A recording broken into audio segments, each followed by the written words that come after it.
এ চাইয়ে দেখ, মুই ঘরে আইলে তোর কলজেরা পাশায় কি ঠাডা পড়ে আয় নাকি মুই তো বুঝি না। আয় এ মুই ঘরে আইলে এরম গোদ ফুললে থাও, এরপর ঢং করো নাটক করো কে? মুই ঘরে আই কামকে ছালাই থুয়ে কি তোর নাটক দেখতে? আয় এ ডেলি ডেলি এডি মানের ভাল লাগে?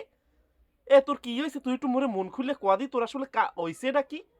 মুই চিন্তা করছি আর এক সংসারে খামু না, সারাদিন কষ্ট মষ্ট হয়ে রান্ধি, হে পরে পাইলে কাছেন না, হে পরে মোর ভাইকে কে মুই পাইলে কাছেন না খাইতে যামু কা? তুমি কামাই পারো না? তুমি এই সংসারে ভাঙবো না? মুই জুদা খামু, মোরে জুদা আলাদা ঘর উড়াই দেওয়া লাগবে।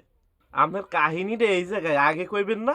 ওই কষা সেনেন পিড়েই এককাল হাফলা হাফলা বানাই গেলাম সারা দিয়ে চোর সামনে দিয়া জুদা খাইতে আইছে। আমি একটা সংসার টানতে পারি না। জুদা খাওয়ার এত ইচ্ছা থাকলে বাহের বাড়ি যাইয়ে থায়েন, গাঠি বস্তা বান্ধেন।